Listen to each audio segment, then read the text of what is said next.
Hi, எப்படி இருக்கீங்க எல்லாரும் நல்லா இருக்கீங்கன்னு நினைக்கிறேன். நானும் நல்லா இருக்கேன். இப்போ நம்ம டிஎன்பிஎஸ்சி எக்ஸாமில் விலங்கியல் பற்றி படிக்க போகிறோம். என்னென்னா, விலங்குகள் பொதுவாக முதுகெலும்பு அற்றவை மற்றும் முதுகெலும்பு உள்ளவை என இரு பிரிவுகளாக பிரிக்கப்பட்டு உள்ளன. இதிலே நம்மளுக்கு கொஸ்டின் கேட்பாங்க, நல்ல தெளிவாக பார்த்துக்கோங்க. அடுத்தது முதுகெலும்பு அற்றவை மேலும் 9 தொகுதிகளாக பிரிக்கப்பட்டுள்ளது. முதுகெலும்பு அற்றவை 1, முதுகெலும்பு உள்ளதில் 9 தொகுதிகளாக பிரிக்கப்பட்டுள்ளது.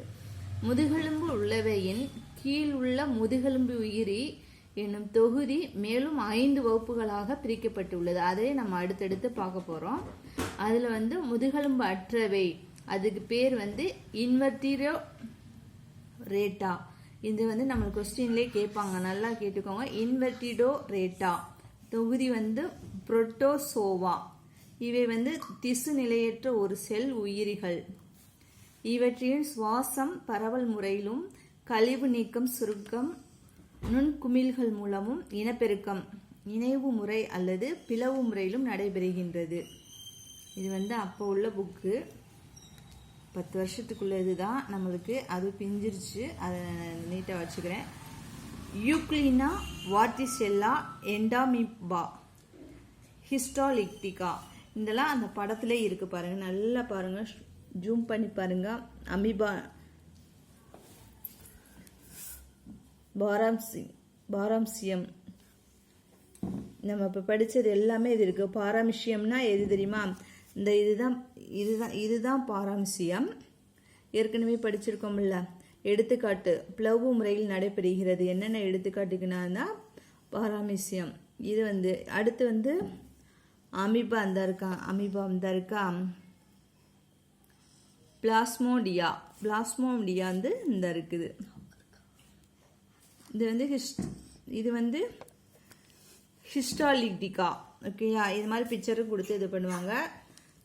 அடுத்தது நம்ம என்ன பார்க்க போனோம்னா, தொகுதி 2ல் துளையுடலிகளில் உள்ளவை.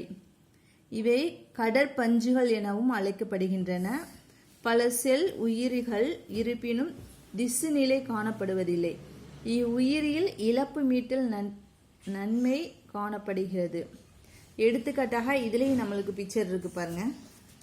இதெல்லாம் சயின்ஸ் இதில் தான் வருது. ஸ்பான்சினெல்லா, ஒலிண்டஸ், லியூகோசோலினியா, இதோடைய பாட்டுகள். இது முட்டுகளாக இருக்கின்றன. இது குலைகள். அடுத்து என்னது? இது ஒலிண்டஸ். ஓகேயா, ஒலிண்டஸ். இது ஸ்பான்சினெல்லா. இப்போ படிச்சோம்ல, எடுத்துக்காட்டு சொன்னோம்ல, அதுதான் இது. ஓகேயா, அடுத்து தொகுதியில் குழியுடலிகள், சிலண்டிட்ரேட்டா, அதுக்கு பேர் சிலண்டிட்ரேட்டா. இவை திசு நிலை அடைந்த எளிய உயிர்கள். இவை இரண்டுக்கு உயிரிகள். இரு அடுக்குகளுக்கு இடையே மீசோக்லியா எனும் பசை காணப்படுகின்றது. இந்த இதில் ஏற்கனவே பிக்சர் பார்த்துட்டோம்ல, அது. இதுக்கும் எடுத்துக்காட்டு இருக்கு. இது கொட்டும் செல்கள் காணப்படுகின்றன. அது என்னன்னா, ஹைட்ரிடா, பவள கூட்டங்கள், ஜெல்லி மீன், கடல் அனிமோயின். ஓகே மக்களே, அடுத்து நாளைக்கு பார்ப்போம். சப்ஸ்கிரைப் பண்ணுங்க, கமெண்ட் பண்ணுங்க.